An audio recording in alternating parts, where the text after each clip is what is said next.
Okay, so Dawn, at the time of this recording, it is March. And all of those New Year's goals that everybody was so excited about are now either coming true or they are long since attempted, or they've all gone by the wayside.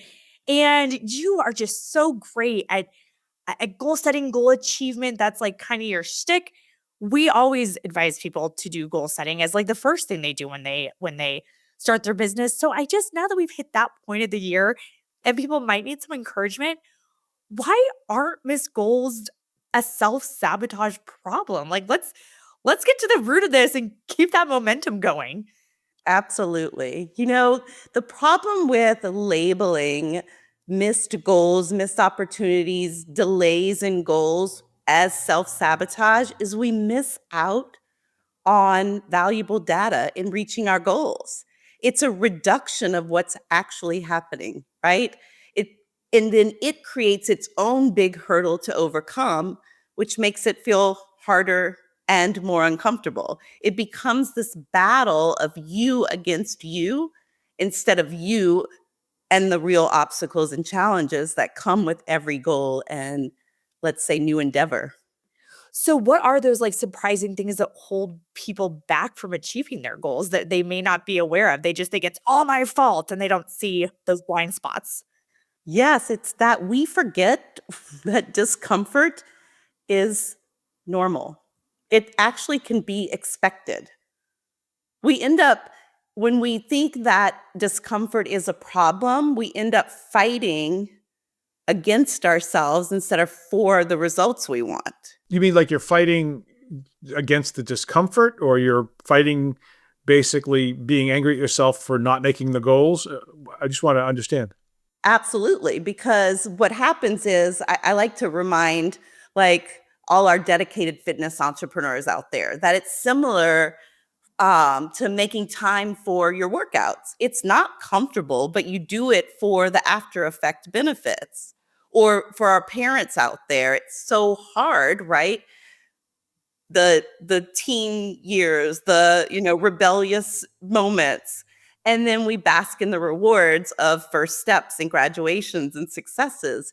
When we normalize that hard is part of it, that things are difficult, and that we connect to the times that we do difficult things for the net positive results, we have a way to work with ourselves instead of against the discomfort. Because when we make the discomfort a problem, that's when we reach for those go-to comforts, which often are things like working on a task that's more familiar, that's easier for you, or stepping away and going to scroll social media or answer emails, because these are just easier, take less effort than addressing the discomfort at hand. Those are the not important things, Joe, that we always talk about. Yeah, not urgent, not important. But Yes.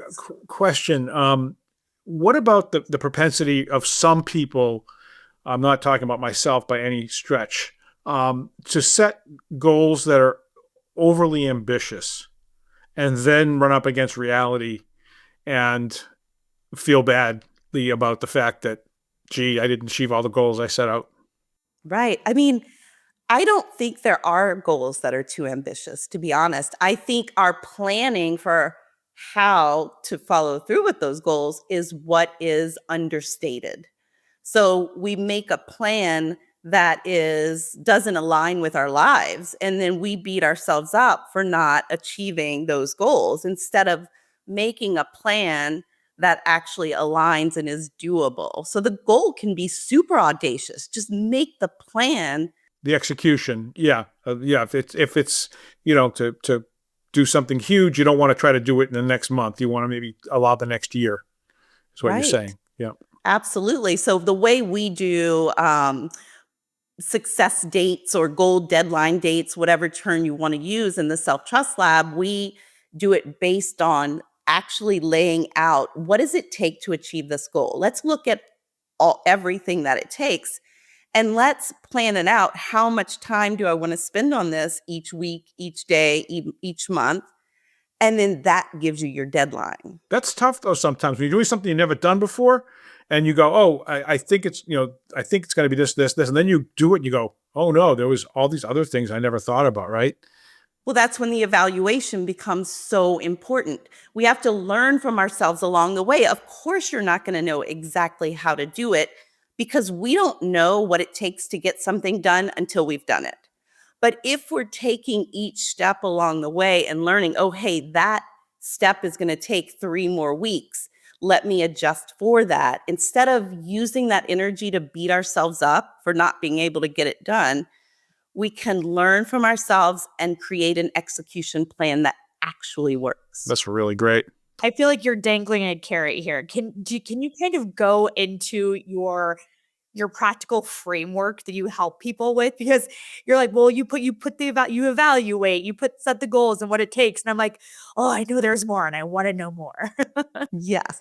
Well, I believe truly that it only takes 3 skills to achieve anything. And it's make decisions, follow through, and then have your own back. And in that have your own back piece is the evaluation process. It's learning from what worked, what didn't work, and what we can do differently to adjust in a way that works for us. And when we can filter any strategy that you have, you can filter it through those 3 skills and really boil it down to simplify it, because we get caught up in all the noise and rhetoric of everything that it takes instead of tuning in and listening and learning from what we're already doing. There's so much wisdom there. And when we don't mine that wisdom, we don't mine that data, then we often go into all the self-talk that Joe was mentioning about, like, why isn't this working? And this is, I'm terrible. Well, so let's talk about that self-talk for a second, because I'd imagine that is 90% of goal setting is just how you treat yourself, basically. And if you're like, oh, I'm so stupid, I can't believe I didn't think about that in the plan. Do you remember maybe a decade ago the video of that little girl that went viral that's like, I love my mom, I love my Jessica, and Joe, I don't know if you ever saw that, but it was I saw it. doing all these affirmations.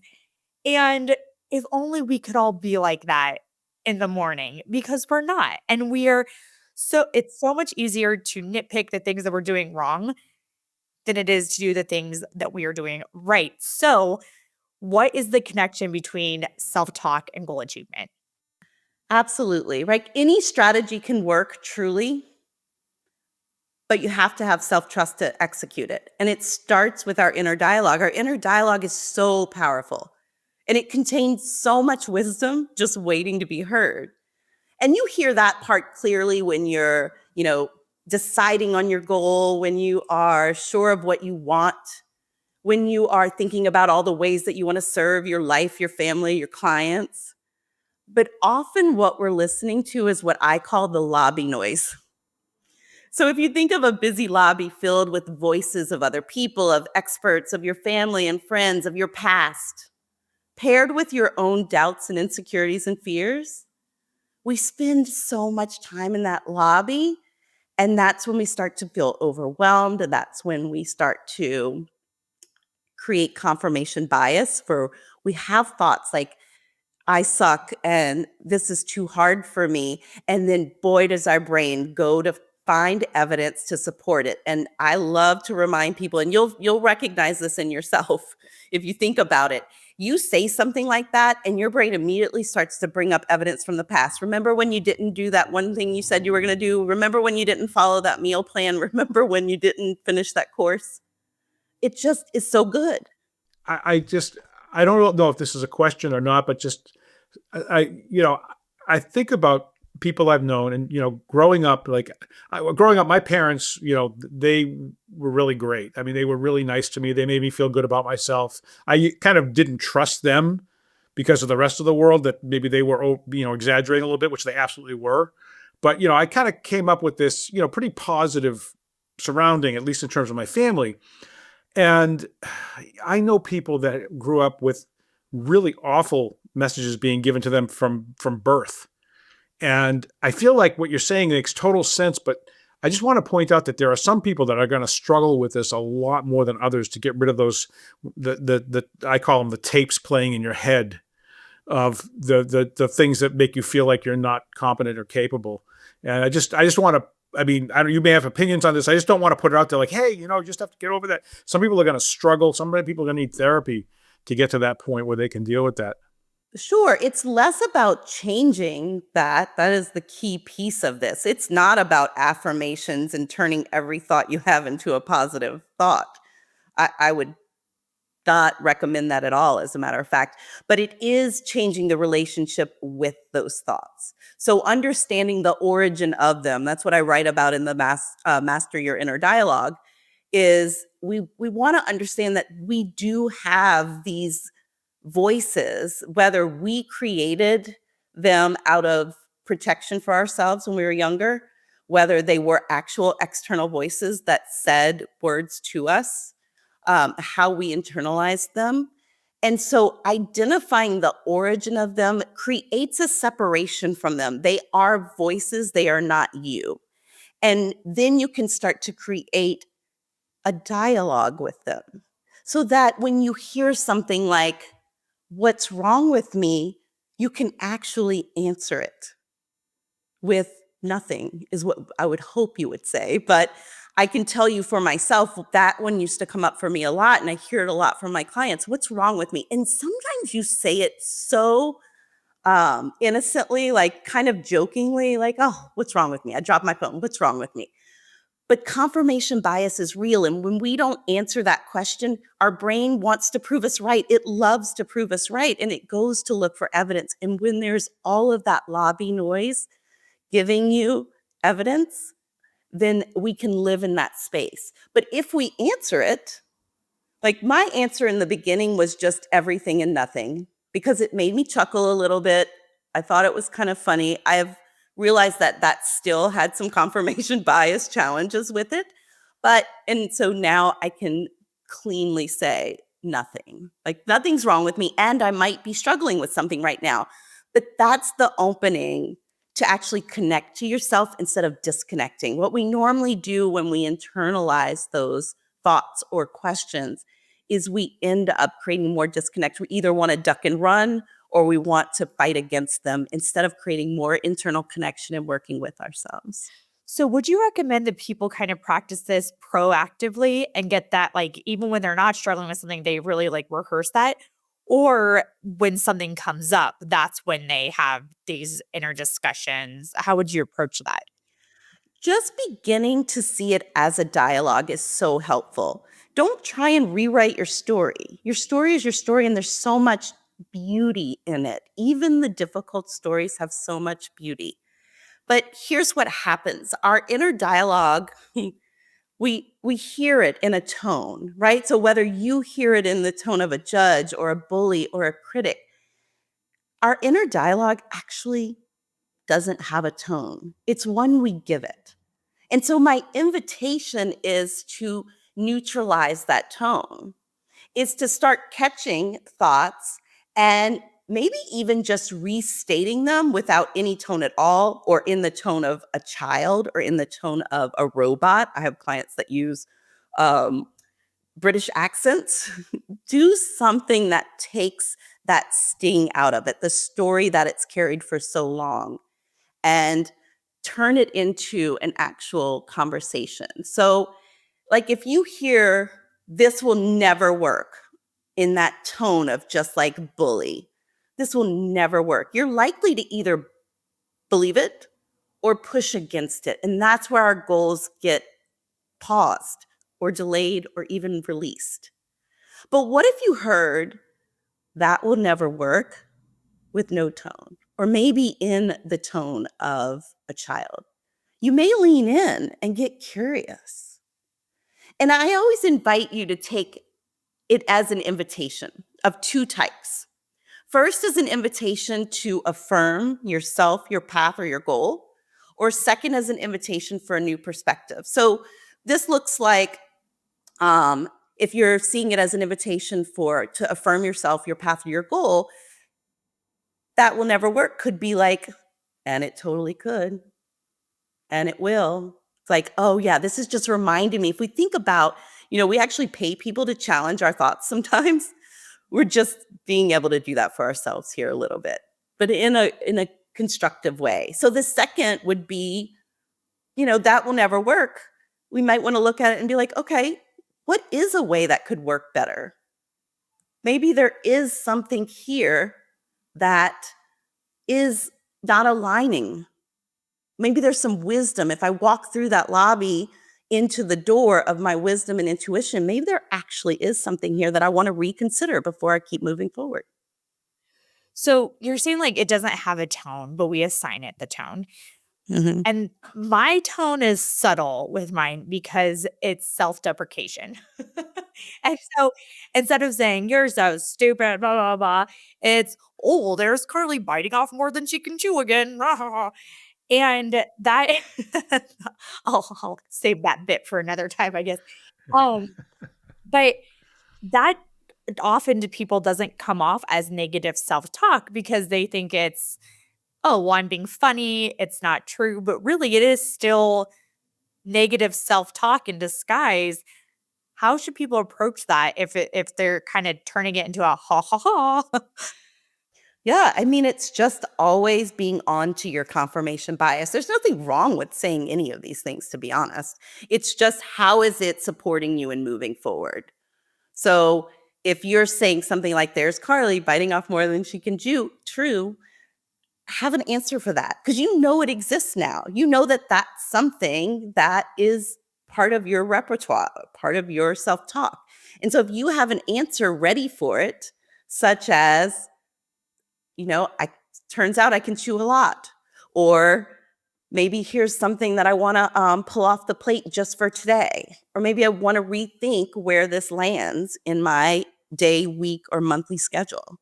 Yeah, I really like this, and I want to point out that what I love about this is that it's not that Tony Robbins like get up every morning and look in the mirror and I'm great and this and like, but part of you's going, no, I'm just lying to myself and using a mirror and lots of physical motion, and it's like this is more. This feels very real to me. I really like it. It feels like, yeah, I'm going to come to terms with this thing. I'm going to give it maybe, what do you think about the idea? My wife works with children with anxiety, and she gives the anxiety a name. The kids give it a name. And I mean, just give that whatever that thing is that's saying this to you a name and deal with it like you deal with an annoying coworker. Sure. That's what it sounds like. I'd love for it to get to a point where it's not an annoying coworker, because again, we're not trying to create more division. And that's my other struggle with self-sabotage is we divide ourselves into these pieces. Like there's pieces of us against us as if we're not all for ourselves.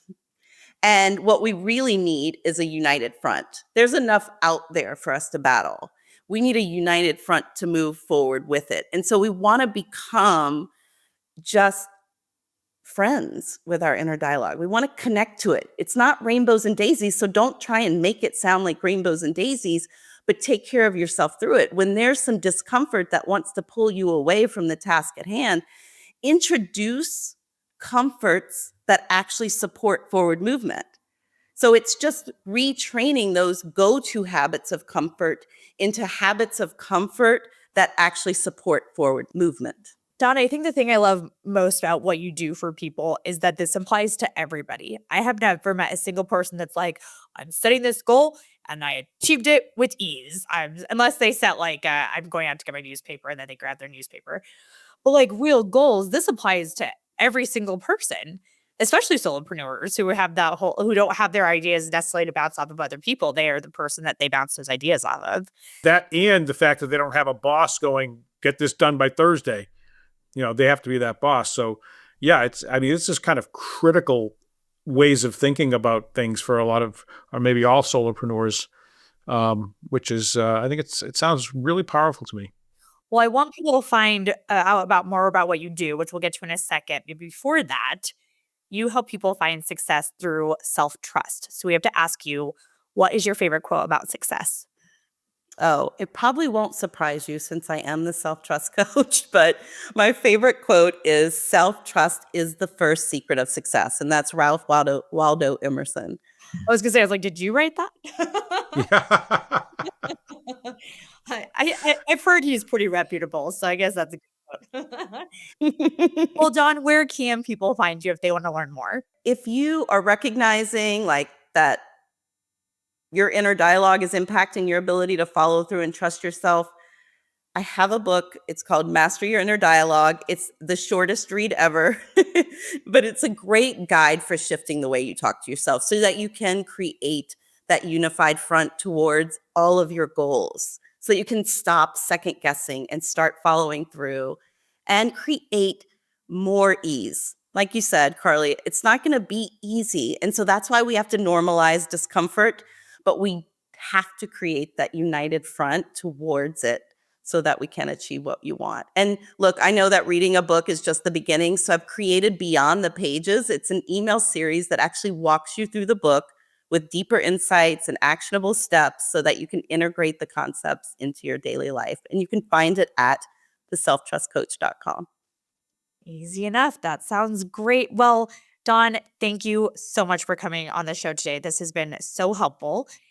And listeners, thank you so much for tuning in. You know the drill. Please leave that 5-star review.